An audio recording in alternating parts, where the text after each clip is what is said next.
Hallelujah, സ്തോത്രം.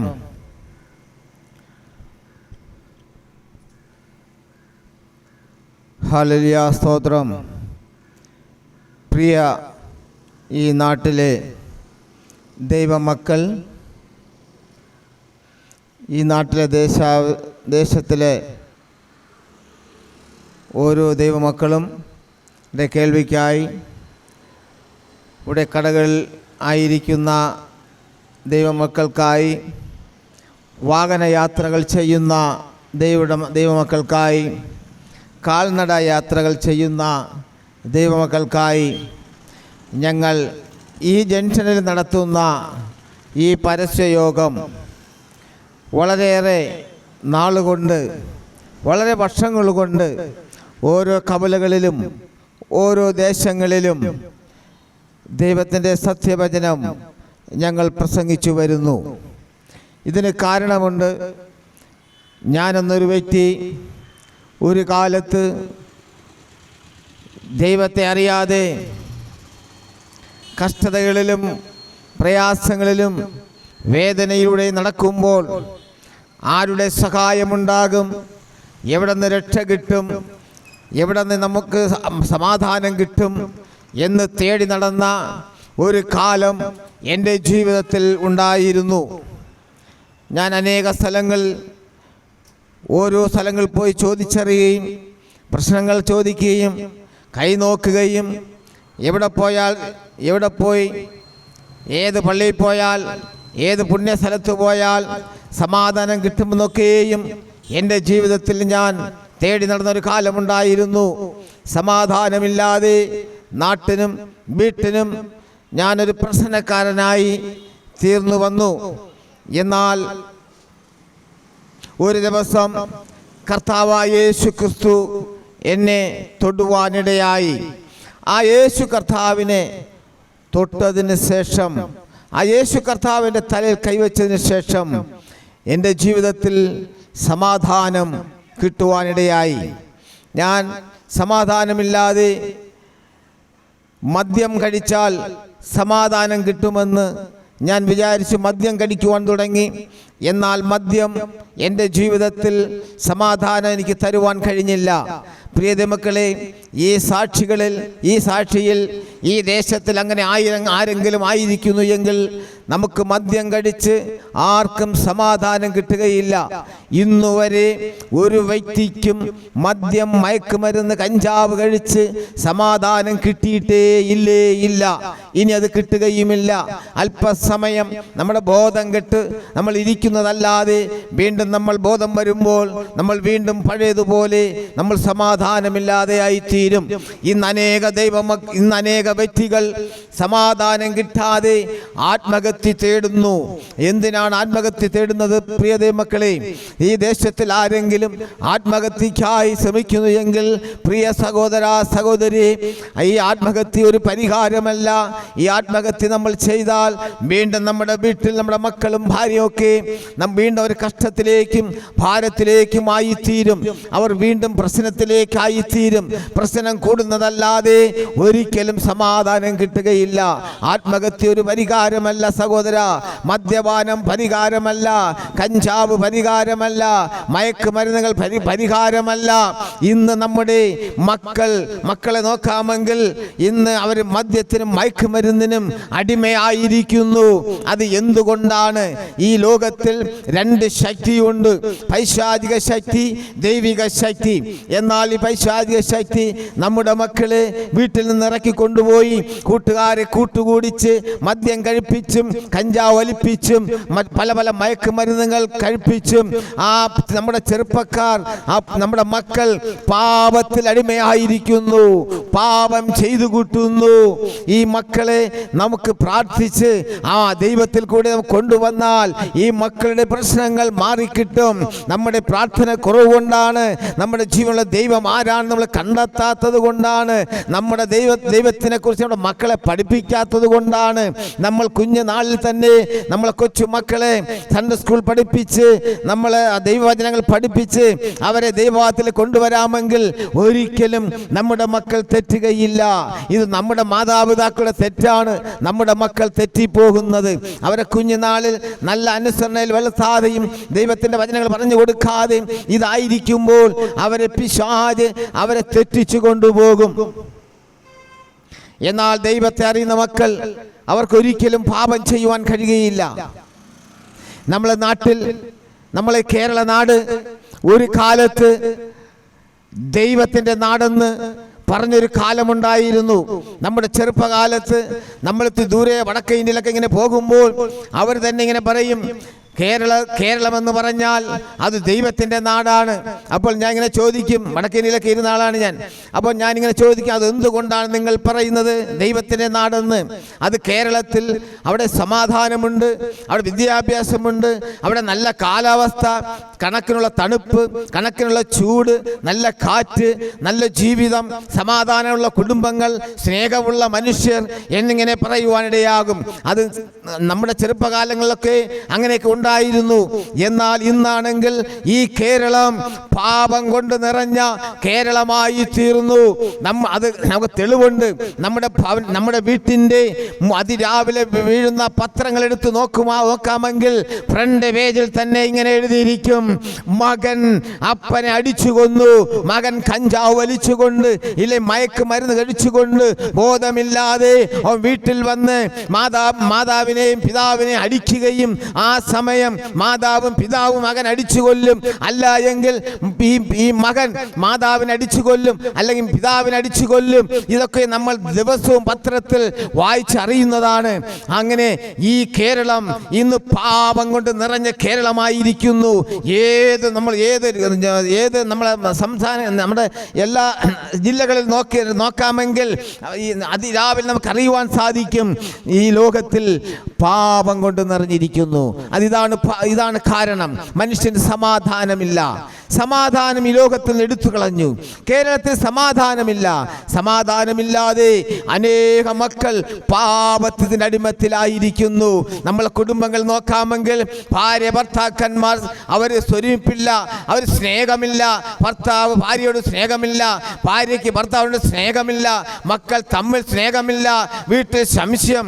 ഭർത്താവ് അല്പം താമസിച്ച് വന്നാൽ അത് വഴക്ക്, അല്ല എങ്കിൽ ഭർത്താവ് മദ്യപിച്ച് വന്ന് ഭവനത്തിൽ വന്ന് വീട്ടുകാരെ ശല്യപ്പെടുത്തും, അവർ വാരിയടിക്കും. ഇങ്ങനെയൊക്കെയുള്ള സമാധാനക്കേട് നമ്മുടെ കുടുംബങ്ങൾക്ക് കാണുവാൻ സാധിക്കും. എന്നാൽ നമ്മുടെ ചെറുപ്പകാലത്ത് നമ്മുടെ പിതാക്കന്മാരാണ് വീട്ടിൽ വന്ന് പ്രശ്നമുണ്ടാക്കുന്നത്. ഇന്ന് ആ കാലം മാറിയിരിക്കുന്നു. മാതാപിതാക്കന്മാർ ഇന്ന് നമ്മുടെ മക്കൾ പുറത്തിറങ്ങുമ്പോൾ അവർ ഭയന്നു തുടങ്ങും. അയ്യോ, എൻ്റെ മകൻ മടങ്ങി വരുമ്പോൾ ഏത് രീതിയിലാണ് വരുന്നതെന്ന് അവർ പേടിച്ചിരിക്കും. ആ മകൻ ഭവനത്തിൽ വരുന്നത് വരെയും അവർക്ക് പേടിയായിരിക്കും. അങ്ങനെ ഇന്ന് മക്കളെ പേടിക്കുന്ന കാലമായി തീർന്നിരിക്കുന്നു. പ്രിയ മക്കളെ, അതെന്തുകൊണ്ടാണ്? ഈ ലോകത്തിൽ തമ്മിൽ സ്നേഹമില്ല, ദേഷ്യം. ആരെങ്കിലും എന്തു പറഞ്ഞാൽ അതിന് തിരിച്ചവര് അസഭ്യം പറയും. ഒരു സ്നേഹമില്ല. നമ്മുടെ കൊച്ചുകാലത്താണെങ്കിൽ നമ്മുടെ അപ്പന്മാരെ നമ്മൾ സ്നേഹിക്കും, കൊച്ചപ്പന്മാരെ സ്നേഹിക്കും, മാമന്മാരെ സ്നേഹിക്കും, അമ്മമാരെ സ്നേഹിക്കും. ഇന്ന് ആ സ്നേഹം നഷ്ടപ്പെട്ടിരിക്കുന്നു. ആ സ്നേഹം നഷ്ടപ്പെടാൻ കാരണം ഇന്ന് മദ്യം കാരണം കൊണ്ടാണ്, അല്ലെ കഞ്ചാവ്, പല മയക്കുമരുന്നുകൾ ഇതുകൊണ്ട് കാരണം കൊണ്ടാണ് ഇന്ന് മനുഷ്യന് സ്നേഹമില്ലാതെ പോയത്. അതിരാവിലെ എണീക്കുമ്പോൾ തന്നെ അവർ ഈ മയക്കുമരുന്നിന് വേണ്ടി അന്വേഷിച്ച് നടക്കുന്നു.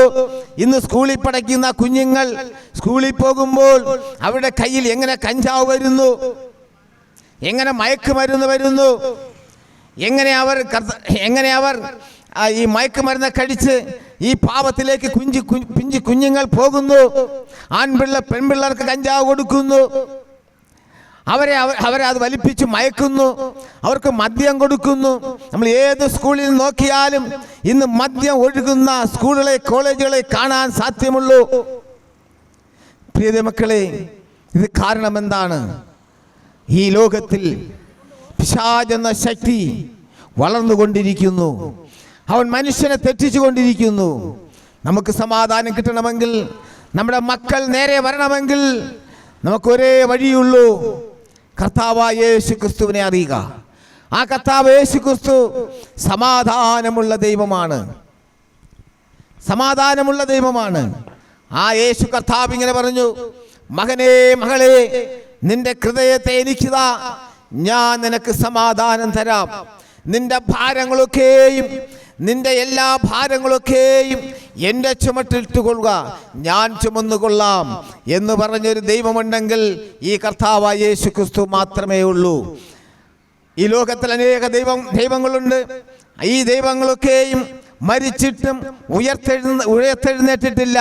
അങ്ങനെ ഒരു വാർത്ത നമ്മൾ കേട്ടിട്ടില്ല, അറിഞ്ഞിട്ടില്ല. എന്നാൽ കർത്താവായ യേശു ക്രിസ്തു നമുക്കായി വേണ്ടി കാൽവരി കുരിശിൽ മരിച്ച് അടക്കപ്പെട്ട് വീണ്ടും നമ്മെ രക്ഷിപ്പാനായി ഉയർത്തെഴുന്നേറ്റ് കർത്താവായ യേശു ക്രിസ്തു ഇന്നും സ്വർഗത്തിലായിരിക്കുന്നു. ആ കർത്താവായ യേശു ക്രിസ്തു ഇതാ വേഗത്തിൽ വരുവാൻ പോകുന്നു. മനുഷ്യന്റെ പാപത്തിൽ അടിമത്തിലായി കിടക്കുന്ന മനുഷ്യനെ രക്ഷിപ്പാൻ യേശു കർത്താവ് ഈ ലോകത്തിൽ വന്നു. ലോകത്തിൽ വന്നത് കർത്താവ് സമാധാനം തരുവാനത്രേ. സമാധാനമില്ലാത്ത മക്കൾ സമാധാനം തരുവാനത്രേ യേശു കർത്താവ് ഈ ലോകത്തിൽ വന്നത്. യേശു കർത്താവ് ഈ ലോകത്തിൽ വരുന്നതിന് മുമ്പ് ഈ ലോകത്തിൽ അനേക മക്കൾ പാപം ചെയ്ത് പാപം പെരുകി ഈ ലോകത്ത് ഒരു സമയത്ത് അഴിയുവാനിടയായി. വെള്ളപ്രളയം കൊണ്ട് ഈ ലോകം ഒരു സമയത്ത് ലോകം അഴിഞ്ഞു. അതെന്ത് കാരണം? മനുഷ്യന്റെ പാപം കാരണം കൊണ്ട്. മനുഷ്യൻ പാപം ചെയ്തു കൂട്ടി.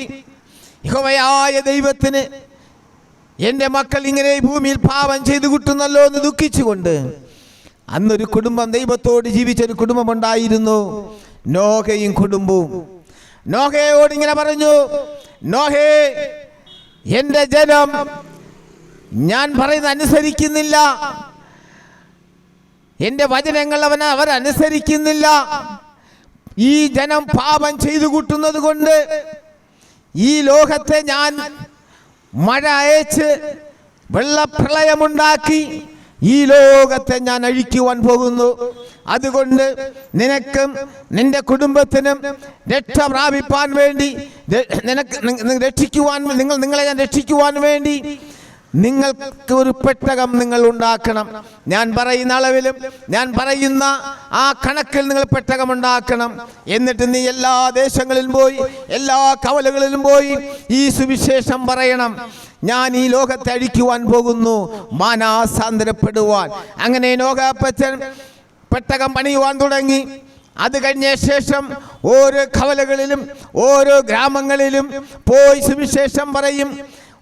ദൈവം ഇങ്ങനെ പറഞ്ഞു, മനുഷ്യന്റെ പാപം കാരണം കൊണ്ട് ഈ ലോകത്ത് മഴ അയച്ച് ലോകം അഴിയുവാൻ പോകുന്നു.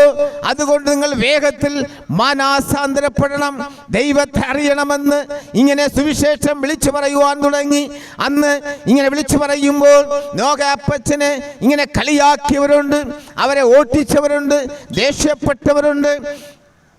ഈ നോഹപ്പച്ചൻ ഇന്നലെ വരെയും നല്ലൊരു മനുഷ്യനായിരുന്നു. ഈ നോഹപ്പച്ചൻ ഇന്നെന്തു പറ്റി, എന്തോ പിച്ചും വ്യായും പറഞ്ഞുകൊണ്ട് നടക്കുന്നു എന്നിങ്ങനെ പറഞ്ഞ് കളിയാക്കിയ ജനമുണ്ടായിരുന്നു. എന്നാൽ ഒരു ദിവസം മഴ പെയ്യുവാനിടയായി. നോഹപ്പച്ചൻ പെട്ടകം പണി ചെയ്ത് പൂർത്തിയായി. നോഹപ്പച്ചനോട് ദൈവം ഇങ്ങനെ പറഞ്ഞു, നോഹേ, ഇനി നീയും നിന്റെ കുടുംബവും ഈ പെട്ടകത്തിനകത്ത് കയറിക്കൊള്ളണം. അതിനു മുമ്പ് ഞാൻ പറവജാതികളിൽ ഒരു ജോഡി, മൃഗങ്ങളിൽ ഒരു ജോഡി, ഇഴജാതികളിൽ ഒരു ജോഡി ഞാനിങ്ങനെ അയക്കും. അവരെ കൂടെ നിങ്ങൾ ഈ പെട്ടകത്തിനകത്ത് കയറ്റിക്കൊള്ളണം. അങ്ങനെ ഈ പറവകളും മൃഗജാതികളും ഇഴജാതികളൊക്കെ ഈ പെട്ടകത്തിനടുത്തു വന്നു. അവരെ ഈ പെട്ടകത്തിനകത്തു കയറി. അതിനുശേഷം ഈ പെട്ടകത്തിൽ നോഹയും കുടുംബവും 8 പേരടങ്ങുന്ന ആ കുടുംബം ഈ പെട്ടകത്തിനകത്തു കയറി. പെട്ടകത്തിനകത്ത് കയറിയ ശേഷം യഹോവയായ ദൈവം ഈ പെട്ടകത്തിന്റെ വാതിലങ്ങടച്ചു. അടച്ചതിന് ശേഷം ഈ ലോകത്തിൽ മഴ പെയ്യുവാനിടയായി. 40 രാവും 40 പകലും മഴ, വൻമഴ, ഭയങ്കരമായ മഴ നിന്നു പെയ്തു. വെള്ളം പെരുകുവാനിടയായി. ഈ പെട്ടകം ഈ വെള്ളത്തിൽ നിന്ന് പൊങ്ങുവാനിടയായി. അപ്പോൾ ഈ സുവിശേഷം കേട്ട ഈ മക്കൾ ഓടി പെട്ടകത്തിനടുത്ത് വന്നു. നോഹയപ്പച്ചോ, നോഹയപ്പച്ചോ, നിങ്ങൾ അന്ന് പറഞ്ഞത് സത്യമാണ്. നിങ്ങൾ പറഞ്ഞത് ഞങ്ങൾ അനുസരിച്ചില്ല. ഞങ്ങളെ രക്ഷിക്കണമേ, ഞങ്ങളെയും പെട്ടകത്തിനകത്ത് കയറ്റിക്കൊള്ളണമേ എന്നിങ്ങനെ വിളിച്ചു കരഞ്ഞുകൊണ്ട് വന്നപ്പോൾ നോഹയപ്പച്ചൻ അകത്ത് കിടന്ന് ഇങ്ങനെ വിളിച്ചു പറഞ്ഞു, അയ്യോ എൻ്റെ ജനമേ, എനിക്കിനി നിങ്ങളെ രക്ഷിപ്പാൻ കഴിയുകയില്ല. ഈ പെട്ടകത്തിൻ്റെ വാതിൽ യഹോവയായ ദൈവം അടച്ചിരിക്കുന്നു. ഇനി ഒരിക്കലും എനിക്ക് തുറക്കുവാൻ കഴിയുകയില്ല. ഈ ജനം നിരാശനായി മടങ്ങിപ്പോയി. മഴ പെയ്തു വെള്ളം പെരുകി. ഈ സകല മക്കളും വെള്ളം പെരുകി വെള്ളം കുടിച്ചു ചത്തുപോയി. എല്ലാ മൃഗജാതികളും, എല്ലാ വൃക്ഷങ്ങളും, എല്ലാ വീടുകളും നശിച്ചു. ഈ ലോകം ശൂന്യമായി. അതിനുശേഷം ഈ വെള്ളം വറ്റുവാനിടയായി. വെള്ളം വറ്റി. ഈ പെട്ടകം ഒരു മലയുടെ പുറത്ത് അത് വന്നിരുന്നു. നോഹയപ്പച്ചൻ ഈ പെട്ടകത്തിന്റെ വാതിൽ തുറന്നു നോക്കി. ഈ ലോകത്തിൽ ആരുമില്ല.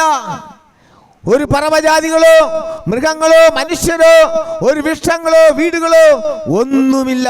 എല്ലാം ശൂന്യമായിരിക്കുന്നു. പാപമില്ലാത്ത ലോകമായി തീർന്നിരിക്കുന്നു. എന്നാൽ നോഹയപ്പച്ചനോട് ഇങ്ങനെ കൽപ്പിച്ചു ദൈവം, നോഹേ, ഈ ലോകത്തെ നിന്നെ ഞാൻ ഏൽപ്പിക്കുവാൻ പോകുന്നു. ഈ ലോകത്തെ നീ സൂക്ഷിച്ചു കൊള്ളുക. നോഹയപ്പച്ചൻ ഓ എന്ന് പറഞ്ഞു. ഈ ലോകത്തിൽ നോഹയപ്പച്ചനും കുടുംബവും 8 പേരടങ്ങുന്ന കുടുംബം ഈ ലോകത്തെ ഭരിക്കുവാനിടയായി. അങ്ങനെ വീണ്ടും ഈ നോഹയപ്പച്ചന്റെ കുടുംബം പാപത്തിന്റെ അടിമയായി. വീണ്ടും ജനം പെരുകി തുടങ്ങി. ജനം വീണ്ടും പാപം ചെയ്തു കൂട്ടി. ജനം അനുസരണയില്ല. എന്നിട്ട് ദൈവം ഒരു കൽപ്പന വെച്ചു. പാപം ചെയ്യുന്ന മനുഷ്യന് ഒരു വിടുതൽ പ്രാപിപ്പാൻ അവനൊരു ബലി കഴിക്കണം, ഒരു കർമ്മം കഴിക്കണം. അതെങ്ങനെയെന്ന് അറിയണമോ? ഒരു മനുഷ്യൻ പാപം ചെയ്താൽ പള്ളിയിൽ അച്ഛനോട് ചെന്ന് ഇങ്ങനെ പറയണം, അച്ഛോ, ഞാൻ ഇന്ന പാപം ചെയ്തിരിക്കുന്നു, എന്നോട് ക്ഷമിക്കണമേ എന്ന് പറയുമ്പോൾ ഈ അച്ഛൻ ഇങ്ങനെ പറയും, നിന്റെ പാപം ദൈവം ക്ഷമിക്കണമെങ്കിൽ നീ ഒരു കാളയോ ഒരു കിടാവോ ഒരു ആടോ കോഴിയോ ഒരു വെള്ളരിക്കയോ കുമ്പളങ്ങയോ നിന്റെ സാമ്പത്തികം അനുസരിച്ചുള്ള ഒരു ബലി നീ കഴിക്കണം. എന്നാൽ മാത്രമേ ദൈവം നിന്നോട് ക്ഷമിക്കുകയുള്ളൂ. സാമ്പത്തികമുള്ള ആ വ്യക്തിയാണെങ്കിൽ നല്ലൊരു കിടാവിനെ വാങ്ങിക്കൊണ്ടുവരും. ആ കിടാവിനെ വാങ്ങിക്കൊണ്ടുവന്ന് യാഗപീഠത്തിലേക്ക് കൊണ്ടുവന്ന് അച്ഛനോട് പറയും, അച്ഛോ, ഞാനിതാ കിടാവ് കൊണ്ടുവന്നു, അത് എനിക്കായി വേണ്ടി യാഗം കഴിക്കണം എന്ന് പറയുമ്പോൾ അച്ഛൻ ഇങ്ങനെ പറയും, നിങ്ങൾ തന്നെ ഇതൊക്കെയും ചെയ്യണം. ഈ കിടാവിനെ ഒറ്റയ്ക്ക് പിടിച്ചു കെട്ടണം, ഒറ്റയ്ക്ക് അതിനെ കഴുത്തറുക്കണം, ഒറ്റയ്ക്ക് അതിൻ്റെ തൊലി ഉരിക്കണം, ഒറ്റയ്ക്ക് അതിനെ വെട്ടി പങ്കിടണം. പങ്കിട്ട് ആ ദേശത്തിലുള്ള പാവങ്ങൾക്ക് അതിനെ കൊടുക്കണം. ഇത് ഒറ്റയ്ക്ക് ചെയ്യണം. കഷ്ടത, ഭയങ്കരമായ കഷ്ടതയുള്ള ബലി. ആരും സഹായിക്കുവാനുണ്ടാകുകയില്ല. അങ്ങനെ ഈ യാഗം കഴിച്ചിട്ട് വീണ്ടും ഈ മനുഷ്യൻ വീണ്ടും പാപത്തിലേക്ക് തന്നെ പോകും. അങ്ങനെ മനുഷ്യൻ പാപം ചെയ്യും, വീണ്ടും ബലി കഴിക്കും, വീണ്ടും പാപം ചെയ്യും, വീണ്ടും ബലി കഴിക്കും. അങ്ങനെ യഹോവയായ ദൈവം ഇങ്ങനെ ചിന്തിച്ചു, ഈ എൻ്റെ ജനത്തെ രക്ഷിപ്പാൻ എന്തു വഴി എന്ന് ചിന്തിച്ചപ്പോൾ ദൈവം ഇങ്ങനെ ചിന്തിച്ചു, എൻ്റെ ജനത്തെ രക്ഷിപ്പാൻ വേണ്ടി യേശു കർത്താവിനെ ഈ ലോകത്തിൽ ശിശുവായി അയക്കണം. അങ്ങനെയാണ് ഈ ലോകത്തിൻ്റെ മനുഷ്യരെ രക്ഷിപ്പാൻ വേണ്ടി യേശു കർത്താവ് ഈ ലോകത്തിൽ വന്നത്. ഈ ലോകത്തിൽ യേശു കർത്താവ് ശിശുവായി ജനിച്ചത്. ആ യേശു കർത്താവ് 30 വയസ്സ് വരെ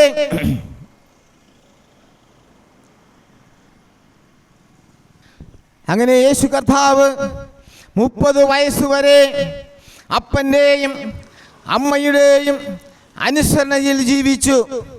30 വയസ്സ് കഴിഞ്ഞതിന് ശേഷം യേശു കർത്താവ് സുവിശേഷ വേല എല്ലാ കവലകളിലും എല്ലാ ദേശങ്ങളിലും പോയി അറിയിക്കുവാനിടയായി.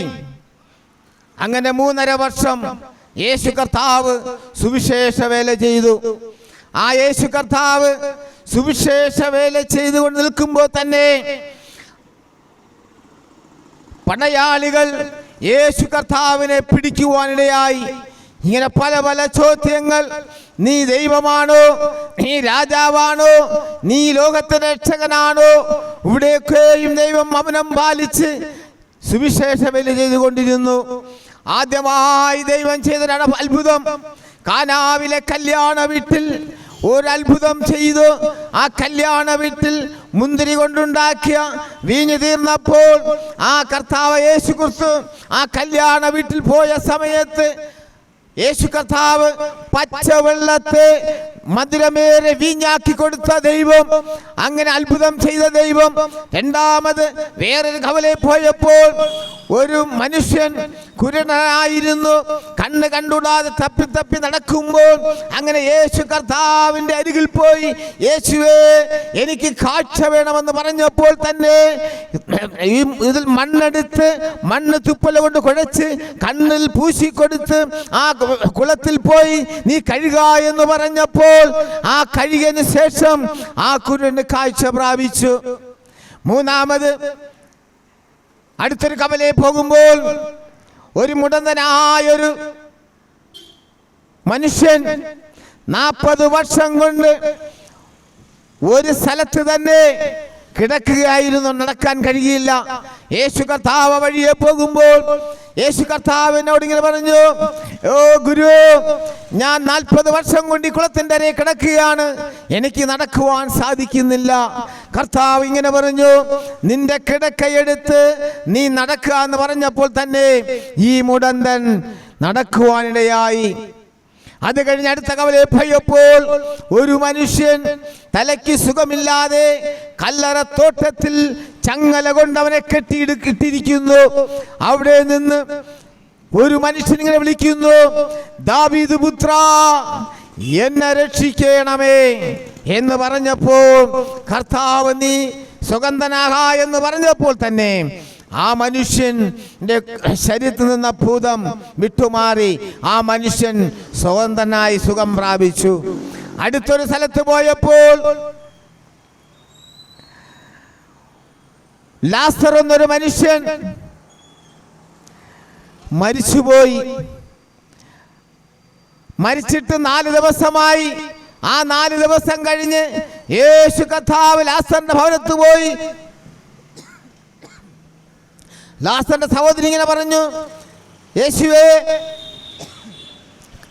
യേശു കർത്താവ് നേരത്തെ വന്നിരുന്നു എങ്കിൽ എൻ്റെ സഹോദരൻ മരിക്കുകയില്ലായിരുന്നു എന്ന് പറഞ്ഞപ്പോൾ യേശു കർത്താവ് ഇങ്ങനെ ചോദിച്ചു, അവനെ എവിടെയാണ് അടക്കിയത്? ആ അടക്കിയ സ്ഥലം കാണിച്ചു കൊടുത്തു. യേശു കർത്താവ് ആ സ്ഥലത്ത് പോയി, ലാസറേ നീ എണീറ്റ് വാ എന്ന് പറഞ്ഞപ്പോൾ തന്നെ കല്ലറ പൊട്ടി ആ മനുഷ്യൻ ജീവൻ പ്രാപിച്ചു വന്നു. അങ്ങനെ കർത്താവ് 3.5 വർഷത്തിനിടയിൽ അനേക അത്ഭുതങ്ങളും അടയാളങ്ങളും ചെയ്തു. ശേഷം അന്നുള്ള രാജാക്കന്മാർക്ക് ഇതിഷ്ടപ്പെടാതെ ഇവനാണോ ദൈവം, ഇവനാണോ രാജാവ് എന്നൊക്കെയുള്ള ഒരു ചോദ്യം ആ യേശു കർത്താവിൻ്റെ ഇടയിലുണ്ടായി. യേശു കർത്താവിനോട് ഇങ്ങനെ ചോദിച്ചു, നീയാണോ രാജാവ്, നീയാണോ ദൈവം, നീയാണോ രക്ഷകൻ എന്നിങ്ങനെ ചോദിച്ചപ്പോൾ യേശു കർത്താവ് മൗനം പ്രാപിച്ചു. യേശു കർത്താവിനെ ഉപദ്രവിക്കുവാൻ തുടങ്ങി, ചാട്ടവാറോട് അടിക്കുവാൻ തുടങ്ങി. ചാട്ടയിലാണെങ്കിൽ ചൂണ്ട പോലെയുള്ള കൊളുത്തുകൾ കൊരുത്തു വച്ചിട്ടുണ്ട്. ഓരോ അടിയും യേശു കർത്താവിനെ അടിക്കുമ്പോൾ യേശു കർത്താവിൻ്റെ ശരീരത്തിൽ നിന്നും മാംസം പിഞ്ചു വലിഞ്ഞ് ഉഴവ് ചാലുപോലെ യേശു കർത്താവിൻ്റെ ശരീരം രക്തമൊഴുവാനിടയായി.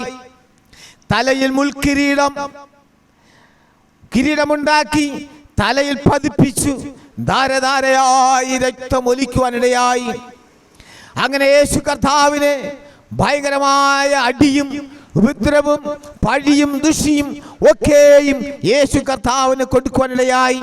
അവസാനം യേശു കർത്താവിനെ ക്രൂശിക്കുവാൻ വേണ്ടി ഉണ്ടാക്കിയ കുരിശിനെ ചുമക്കുവാൻ പറഞ്ഞു. എത്രയോ 100 കിലോയ്ക്ക് അധികമുള്ള വെയിറ്റുള്ള കുരിശിനെ യേശു കർത്താവിൻ്റെ തോളിൽ പിടിച്ചു കൊടുത്തു. ആ വെയിറ്റ് താങ്ങാതെ അവിടെയായി യേശു കർത്താവ് വീഴുവാനിടയായി. അതിനുശേഷം ഈ കുരിശിനെ മലർത്തി കിടത്തിക്കൊണ്ട് ആ ക്രൂശിൻ്റെ പുറത്ത് യേശു കർത്താവിനെ 2 കൈയും പിടിച്ചു മലർത്തി 2 കാലിനെയും പിടിച്ചു വെച്ച് ആ 2 കൈയിലും 2 ആണി അടിച്ചു കയറ്റി 2 കാലിനെയും കൂട്ടിപ്പിടിച്ച് ആ കാലിൽ 1 ആണി അടിച്ചു കയറ്റി യേശു കർത്താവിനെ ആ കുരിശിൽ നിന്ന് നിവർത്തി നിർത്തുവാനിടയായി. ആ സമയത്ത് യേശു കർത്താവിനുണ്ടായ വേദന, ഈ ശരീരം മുഴുവനും ഈ 2 കൈയിലും ഈ 2 കാലിലും വെയിറ്റ് തൂങ്ങുവാനിടയായി. ദൈവത്തിന് സഹിക്കാൻ പറ്റാത്ത വേദന. ദൈവം അവിടെയും ക്ഷമിക്കുവാനിടയായി. ദൈവം ഇങ്ങനെ പറഞ്ഞു, ഇവർ ചെയ്യുന്നത് എന്താണെന്ന് അവർക്കറിയാത്തത് കൊണ്ട് ഇവരോട് ക്ഷമിക്കണമേ എന്ന് യഹോവയായ ദൈവത്തോട് യേശു പ്രാർത്ഥിക്കുവാനിടയായി. എന്നാൽ ശേഷം കർത്താവായ യേശു ക്രിസ്തു ക്രൂശിൽ നിന്ന് മരിക്കുവാനിടയായി. യേശു കർത്താവ് നമുക്കായി വേണ്ടി ക്രൂശിൽ മരിച്ചതിന് ശേഷം ഈ പടയാളികൾ ചെയ്തത്, ഈ യേശു കർത്താവ് മരിച്ചോ ജീവനുണ്ടോ എന്നറിയുവാൻ വേണ്ടി യേശു കർത്താവിൻ്റെ വിലാപ്പുറത്ത് കുന്തം കൊണ്ട് കുത്തി നോക്കി. ആ സമയത്ത് യേശു കർത്താവിൻ്റെ ശരീരത്തിൽ ഒരു തുള്ളി രക്തം പോലുമില്ല. ശരീരത്തിന് വെള്ളമാണ് ഒഴുകി വന്നത്. ഇതാർക്ക് വേണ്ടി ഈ രക്തം ദൈവം ചൊരിഞ്ഞത്? പാപികളായ മനുഷ്യന് വേണ്ടി. ഇനി നമുക്കൊരു ബലിയില്ല, നമുക്കിനൊരു യാഗമില്ല. അവസാനമായി യേശു കർത്താവ് നമുക്കായി ബലിയായി തീർന്നു. പ്രിയ മക്കളെ, നമുക്കായി വേണ്ടി യാഗമായി തീർന്നു. പ്രിയ മക്കളെ, ഇനി നമുക്കൊരു ബലിയില്ല. യേശു കർത്താവ് സകലത്തിനും നിവൃത്തിയായി. ആ യേശു കർത്താവ് ക്രൂശിൽ നിന്ന് ഇറക്കി അവനെ കല്ലറയിൽ അടക്കി. അവൻ 3-ാം ദിവസം വീണ്ടും ഉയർത്തെഴുന്നേറ്റ് യേശു കർത്താവ് സ്വർഗത്തിലേക്കായിരിക്കുന്നു. ആ യേശു കർത്താവ് ഇങ്ങനെ ശിഷ്യന്മാരോട് പറഞ്ഞു, ഞാനിതാ പോകുന്നു, നിങ്ങളെയും സ്വർഗത്തിൽ ചേർക്കേണ്ടതിന്. പിതാവായ ദൈവത്തിൻ്റെ സ്വർഗത്തിൽ അനേക വാസസ്ഥലമുണ്ട്, നിങ്ങളെയും ചേർക്കേണ്ടതിന് ഞാൻ പോയിട്ട് ഇതാ വേഗത്തിൽ വരും എന്ന് പറഞ്ഞ കർത്താവ് സ്വർഗത്തിലേക്ക് പോകുവാനിടയായി. ദൈവം ഇങ്ങനെ പറഞ്ഞു, നിങ്ങൾ എന്നെ അറിയണമെങ്കിൽ പരിശുദ്ധാത്മാവെന്ന കാര്യസ്ഥനെ ഞാനിതാ ഇവിടെ വിട്ടയച്ചിട്ട് പോകുന്നു. നിങ്ങൾ ഈ പരിശുദ്ധാത്മാവിനെ നേടിക്കൊള്ളണം. പരിശുദ്ധാത്മ നേടിയവൻ എന്നെ അറിയുന്നു, എന്നെ അറിയുന്നവൻ പിതാവിനെ അറിയുന്നു. എന്നിൽ കൂടെ അല്ലാതെ പിതാവാൻ ദൈവത്തിൻ്റെ അരികിൽ ആർക്കും പ്രവേശിക്കുവാൻ സാധിക്കുകയില്ല. അതുകൊണ്ട് നിങ്ങൾ പരിശുദ്ധാത്മാവ് നേടിക്കൊള്ളുവീൻ എന്ന് പറഞ്ഞ ശേഷം കർത്താവായ യേശു ക്രിസ്തു സ്വർഗത്തിലേക്ക് പോകുവാനിടയായി. ആ കർത്താവ് യേശു ക്രിസ്തു ഇതാ വേഗത്തിൽ വരുവാൻ പോകുന്നു. ഇനിയും അധിക താമസമില്ല പ്രിയ മക്കളെ. ആ കർത്താവ് യേശു ക്രിസ്തു ഇതാ വേഗത്തിൽ വരുവാൻ പോകുന്നു. നോഹ അപ്പച്ചനോട് ഇങ്ങനെ പറയുവാനിടയായി, വീണ്ടും നോഹേ, നീയും നിന്റെ കുടുംബവും മറ്റു ജനങ്ങളൊക്കെയും പാപം ചെയ്തു കൂട്ടിക്കൊണ്ടിരിക്കുന്നു. അതുകൊണ്ട് ഞാൻ ഇനി വെള്ളം കൊണ്ടല്ല ഈ ലോകത്തെ അഴിക്കുവാൻ പോകുന്നത്. ഞാൻ ഈ ലോകത്തിനെ അഴിക്കുവാൻ പോകുന്നത് തീ കൊണ്ടായിരിക്കും. ആ തീ ഈ ലോകത്തെ കത്തി നശിപ്പിക്കുവാൻ അധിക താമസമില്ല പ്രിയ മക്കളെ. അതിനു മുമ്പായി നമ്മുടെ കർത്താവായ യേശു ക്രിസ്തു ആകാശമധ്യയിൽ വന്ന് ദൈവത്തിൻ്റെ മക്കളെ എടുക്കപ്പെടും. യേശുവും ദൂതന്മാരുമായി ആകാശമധ്യയിൽ വരും. ആ ദൈവത്തിൻ്റെ മക്കളെ ഈ ലോകത്തിൽ നിന്ന് എടുത്തതിന് ശേഷം ഈ ലോകത്തിൽ ഭയങ്കരമായ കഷ്ടത, ഭയങ്കരമായ വേദന, ഭയങ്കരമായ ഭാരം ഇവിടെ ഉണ്ടാവും. മനുഷ്യനൊരു സമാധാനം ഉണ്ടാകുകയില്ല. ഈ ലോകത്തെ ഭരിക്കുവാൻ ഒറ്റ രാജാവ് വരുവാൻ പോകുന്നു. ഒറ്റ രാജാവ്, ലോകത്തിൻ്റെ രാജാവ് വരുവാൻ പോകുന്നു. ആ രാജാവ് ഭരിക്കുമ്പോൾ ഈ ലോകത്തിൽ മുഖ്യമന്ത്രിയോ പ്രധാനമന്ത്രിയോ MP-മാരോ MLA-മാരോ ഇവരാരും ഉണ്ടാകുകയില്ല. ആ ചക്രവർത്തി ഭരിക്കും. ആ ചക്രവർത്തി ഭരിക്കുന്ന കാലത്ത് ഭൂകമ്പം, ഭൂമി കുലുക്കം, ഭൂമി പുളന്നു പോകും, തീക്കാറ്റ് വരും. ഇതൊക്കെ മനുഷ്യനെ വിഴുങ്ങിക്കളയുമെന്ന് തിരുവഴുത്തിൽ എഴുതി വെച്ചിരിക്കുന്നു. അതിൻ്റെ ഒരു അടയാളമാണ് കഴിഞ്ഞ നമ്മുടെ മഹാമാരി. നമ്മുടെ ബൈബിൾ ഇങ്ങനെ എഴുതിയിരിക്കുന്നു. ലേവ്യ പുസ്തകം 24-25 വായിച്ചു നോക്കുമ്പോൾ മനുഷ്യന്റെ പാപം കാരണം കൊണ്ട് യഹോവയായ ദൈവത്തിന്റെ കോപം ചൊരിഞ്ഞിരിക്കുന്നു. നിങ്ങൾ കൂടി നിൽക്കുന്ന പട്ടണങ്ങളിൽ ഞാൻ മഹാമാരി അയച്ച് ഞാൻ ശത്രുവിന്റെ കയ്യിലേൽപ്പിക്കും. 1/3 ഭാഗം മനുഷ്യൻ മരിച്ചു പോകും. അങ്ങനെ ഈ മഹാമാരി ലോകത്തിൽ വന്നു എങ്കിൽ ഞാൻ പറഞ്ഞ കാര്യങ്ങളൊക്കെ ഇനിയും സംഭവിക്കും. പട്ടിണി കിടന്നും ക്ഷാമം, പട്ടിണി കിടന്ന് മനുഷ്യനെ തന്നെ പിടിച്ചു തിന്നും. സമാധാനമില്ലാതെ മനുഷ്യൻ തമ്മിൽ വെട്ടിച്ചാകും. രക്തക്കളം, എവിടെ നോക്കിയാൽ രക്തക്കളം. മനുഷ്യന് സമാധാനമില്ലാതെ ഇതൊക്കെ സംഭവിക്കും. മക്കളെ, ഇതിനു മുമ്പായി നമുക്ക് ഇവിടെ നിന്ന് കർത്താവ് യേശു ക്രിസ്തുവിനോട് പോകാം. അതിന് മാനസാന്തരപ്പെടണം, യേശുവിനെ അറിയണം.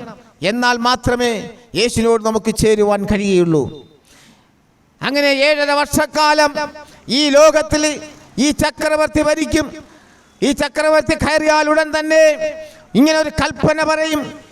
666 എന്നുള്ള ഒരു ചിപ്പ് ഇറങ്ങും.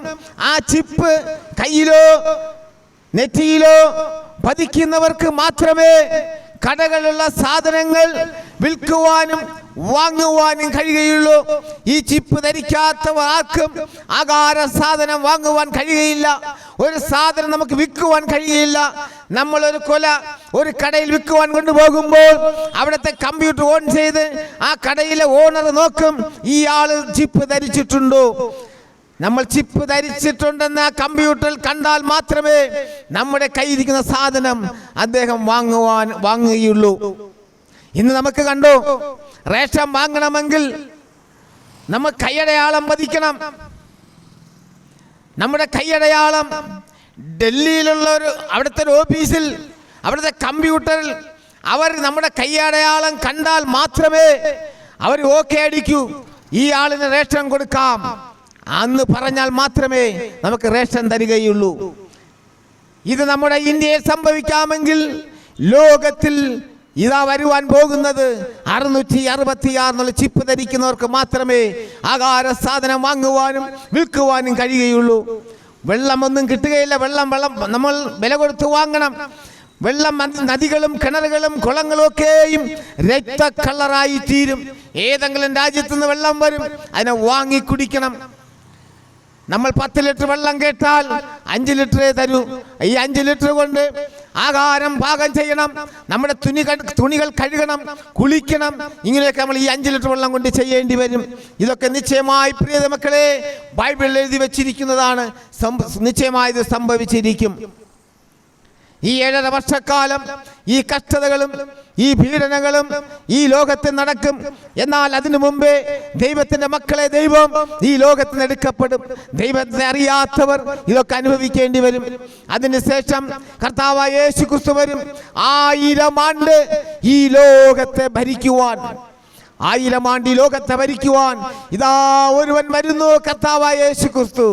യേശു കർത്താവ് സ്വർഗത്തിൽ നിന്ന് ഇറങ്ങി വരുവാൻ അധിക താമസമില്ല.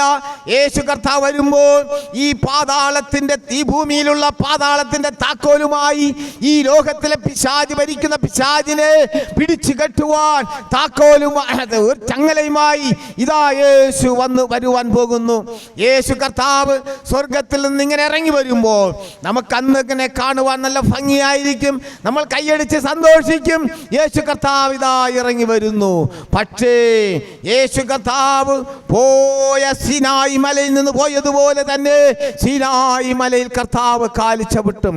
വന്നാലുടനെ യേശു കർത്താവ് ചെയ്യുന്നത് ഈ പാതാളത്തിന്റെ താക്കോല് കൊണ്ട് ഈ പാതാളത്തിന്റെ വാതിൽ തുറന്ന് ഇടത് കൈ കൊണ്ട് ഒരു കൈ കൊണ്ട് ചങ്ങല കൊണ്ട് വീശി എല്ലാ പിശാചിനെയും പിടിച്ചു കെട്ടി, ഇന്ന് മനുഷ്യനെ പാപം ചെയ്യിക്കുന്ന പിശാചിനെ പിടിച്ചു കെട്ടി ഈ പാതാളത്തിലേക്ക് അടച്ചിടും. അടച്ചിട്ടതിന് ശേഷം 1000 വർഷം യേശു കർത്താവ് ഈ ലോകത്തെ ഭരിക്കും. ഇവിടെ പാപം ചെയ്യുവാൻ പിന്നെ പിശാചില്ല. അന്നിങ്ങനെ വിളിച്ചു പറയും, അയ്യോ യേശുവേ, അന്ന് ഞങ്ങൾ ട്രാക്ട് തന്നിട്ട് വായിച്ചില്ല, സുവിശേഷം പറഞ്ഞിട്ട് കേട്ടില്ല, ഈ പിശാച് നമ്മളെ പറ്റിച്ചു, ഇവരാണ് ദൈവം, യേശു ദൈവമല്ല എന്നിങ്ങനെ പറഞ്ഞു പറ്റിച്ചു. ഇന്ന് നമുക്ക് മനസ്സിലായി യേശുവാണ് ദൈവമെന്ന്. എന്ന് പറഞ്ഞാൽ അന്ന് യേശു കർത്താവ് മുഖം തിരിച്ചു കളയും. ഇന്ന് മാനാസാന്തരപ്പെടാത്തവരെ അന്ന് ദൈവം അറിയുന്നില്ല.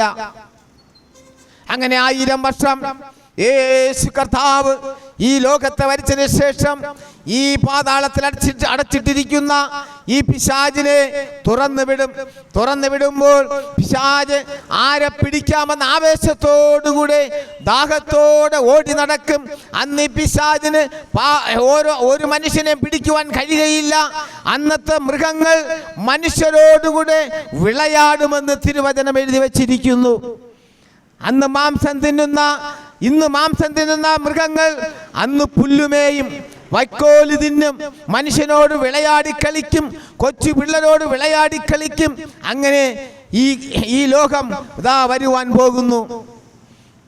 അങ്ങനെ യേശു കർത്താവ് ഈ ലോകത്തുനിന്ന് വീണ്ടും സ്വർഗത്തിലേക്ക് പോകും. വന്നതുപോലെ പോയാലുടനെ യേശു കർത്താവ് ആദ്യം ചെയ്യുന്ന ഒരു കാര്യം, ഈ ലോകത്തെ അഴിക്കുവാൻ വച്ചിരിക്കുന്ന തീക്കട്ടകൾ ഈ ലോകത്തയക്കുവാനിടയാകും. അങ്ങനെ ആ തീക്കട്ടകൾ വന്നു വീണ് ഈ ലോകം മുഴുവനും കത്തി നശിക്കും. പിന്നെ ലോകത്തിലൊരു മനുഷ്യനുണ്ടാകുകയില്ല. ഈ ലോകം ശൂന്യമായി തീരും, പാപമില്ലാത്ത ലോകമായി തീരും. അങ്ങനെ അതിനുശേഷം ന്യായവിധി പാപം ചെയ്തവരെയും പാപം ചെയ്യാത്തവരെയും രണ്ടായി ദൈവം തിരിക്കും. അവിടെ സ്വർഗത്തിൽ ദൈവസിംഹാസനത്തിൽ ഇരുന്നുകൊണ്ട് യേശു കർത്താവും പിതാവുമായി സിംഹാസനത്തിൽ ഇരുന്നുകൊണ്ട് ന്യായം വിധിക്കും. പാപം ചെയ്തവരെ ഇടതുഭാഗത്തിലേക്ക് തിരിക്കും. നമ്മുടെ പഴയ തോമാസ് അച്ചാനുണ്ടല്ലോ, കള്ള് കച്ചവടം ചെയ്തുകൊണ്ടിരുന്ന കോൺട്രാക്ടർ, അയാളോട് ഇങ്ങനെ പറയും, തോമാസേ, നീ ഈ ഭൂമിയിലായിരുന്നപ്പോൾ നീ കള്ളിൽ വിഷം ചേർത്ത് മനുഷ്യനെ വിഷം കുടിപ്പിച്ച് നീ അനേകരെ നീ കൊന്നു, അനേക പാപം ചെയ്തു, അനേകർ നീ കാശിനു വേണ്ടി അടിച്ചു കൊന്നു. അതുകൊണ്ട് നീയും നിന്റെ കൂട്ടരും പാവിയാണ്. നീ ഇടതുഭാഗത്തിലേക്ക് നിൽക്കുവാൻ പറയും. എന്നാൽ ദൈവമക്കളാണെങ്കിൽ വലതുവശത്ത് നിൽക്കുന്ന ആ ദൈവമക്കളോട് ഇങ്ങനെ പറയും, നമ്മുടെ പഴയ സാധു കൊച്ചു കുഞ്ഞുപദേശി, പഴയ ഭക്തന്മാർ, ഇന്നത്തെ ഭക്തന്മാർ, അവർ ദൈവത്തെ വലതുഭാഗത്ത് നിൽക്കുമ്പോൾ ഇങ്ങനെ പറയും, എൻ്റെ പ്രിയദാസനെ, എൻ്റെ പ്രിയദാസിയെ, നിങ്ങൾ ഈ ഭൂമിയിലായിരിക്കുമ്പോൾ എനിക്ക് വേണ്ടി എൻ്റെ വചനങ്ങൾ അനേകർക്ക് പറഞ്ഞു കൊടുത്തു, അനേകർ പ്രാർത്ഥിച്ച് സുഖമായി, അനേകർ വസ്ത്രം വാങ്ങിക്കൊടുത്തു, അനേകർക്ക് നിങ്ങൾ ആഹാരം വാങ്ങിക്കൊടുത്തു, അനേക പുണ്യ കാര്യങ്ങൾ ചെയ്തതുകൊണ്ട് നിങ്ങൾ വലതുഭാഗത്തിലേക്ക് നിൽക്കുവാൻ പറയും. അങ്ങനെ ഇടതുഭാഗത്ത് നിൽക്കുന്ന ഈ പാപം ചെയ്ത ജനത്തെ അഗാധമായ കുഴിയിൽ വലിച്ചിടും. അവിടെയാണെങ്കിൽ ചാകാത്ത പുഴു പുഴു, കെടാത്ത തീയും. ഈ പുഴുവിന്റെ കൂട്ടത്തിടുന്നവർ, ഈ പുഴുവാണെങ്കിലോ നമ്മുടെ മൂക്കിലും വായിലും കണ്ണിലും നമ്മുടെ ചെവിയിലും ദേശത്തോറും അവൻ കുത്തും. അവൻ കുത്തുമ്പോൾ നമ്മൾ തട്ടിയെറിഞ്ഞാൽ അവർ റബ്ബർ ചാടിക്കിടക്കും പോലെ ചാടും, ഒരിക്കലും ചാവുകയില്ല. അവിടെ വേദന, ഈ മനുഷ്യനും ചാകുകയില്ല, അവിടെ നിത്യവേദന, നിത്യവേദന. എന്നാൽ തീരെ കൂട്ടത്താകുന്നവർ, തീയിൽ വലിച്ചെറിയുന്നവർ, ആ തീ അണയുകയുമില്ല, ഈ മനുഷ്യൻ വെന്തെരിഞ്ഞ് പോകി ചാകുകയുമില്ല. അവിടെ എന്നും കഷ്ടത, എരിഞ്ഞോണ്ടേയിരിക്കും, നിലവിളിച്ചോണ്ടേയിരിക്കും. അവിടെ ആർക്കും രക്ഷിപ്പാൻ പോകാൻ പറ്റുകയില്ല, അവിടെ ആർക്കും രക്ഷിക്കുവാൻ കഴിയില്ല. ഈ ലോകത്തിലാണെങ്കിൽ നമുക്കൊരു കേസ് വന്നാൽ നമ്മൾ രക്ഷിപ്പാൻ വക്കീലുണ്ടാകും, സാക്ഷിക്കാരുണ്ടാകും. പക്ഷെ അവിടെ രക്ഷിപ്പാൻ ഒരു മനുഷ്യനും ഉണ്ടാകുകയില്ല. ഒരൊറ്റ വിധി, ഒരൊറ്റ ന്യായവിധി, ആ ന്യായമേ അവിടെ നടക്കൂ. പാപം ചെയ്തവൻ നരകത്തും, പാപം ചെയ്യാത്ത ദൈവമക്കൾ സ്വർഗത്തും. അതിനുശേഷം ഈ പാപം ചെയ്യാത്ത ദൈവമക്കളെ ദൈവം കൂട്ടിക്കൊണ്ട് സ്വർഗത്തിലേക്ക് പോകും. അവിടെയാണെങ്കിൽ വിശപ്പില്ല, ദാഹമില്ല, അവിടെ ഒന്നുമില്ല, കഷ്ടതയില്ല. ദൈവത്തോടുകൂടെ നമ്മളെപ്പോഴും പാട്ടുകൾ പാടി ദൈവത്തോടെപ്പോഴും സ്തുതിച്ചുകൊണ്ട് അവിടെ ആനന്ദിച്ച് സന്തോഷത്തോടെ ആയിരിക്കും. അപ്പുറത്താണെങ്കിൽ കഷ്ടതയും പ്രയാസവും നെടുവീർപ്പും നിലവിളിയുമായിരിക്കുന്നു. ഇവിടെയാണെങ്കിൽ കർത്താവ് യേശു ക്രിസ്തുവിനോടുകൂടെ നമ്മൾ സന്തോഷമായിരിക്കും. പ്രിയ മക്കളെ, നമുക്ക് തന്നെ തീരുമാനിക്കാം, നരകം വേണമോ സ്വർഗം വേണമോ. നമുക്ക് ആരോടും നമ്മുടെ അഭിപ്രായം കേൾക്കണ്ട, നമുക്ക് സ്വന്തമായിട്ട് തന്നെ നമുക്ക് തീരുമാനിക്കാം, സ്വർഗം വേണമോ നരകം വേണമോ. പ്രിയ മക്കളെ, പ്രിയ സഹോദര, പ്രിയ സഹോദരി, പ്രിയ സഹോദര, പ്രിയ മക്കളെ, അമ്മമാരെ, പിതാക്കന്മാരെ, ആരും നരകത്തിലേക്ക് പോകുവാൻ വേണ്ടി പോകരുത്. ആരും പാപം ചെയ്യരുത്, ആരും പാപത്തിലേക്ക് പോകരുത്. നിങ്ങൾ യേശുവിനോട് ചേർന്ന് ദൈവത്തെ ആരാധിച്ച് ദൈവത്തെ മഹത്വപ്പെടുത്തി കർത്താവിലേക്ക് വരുവീൻ.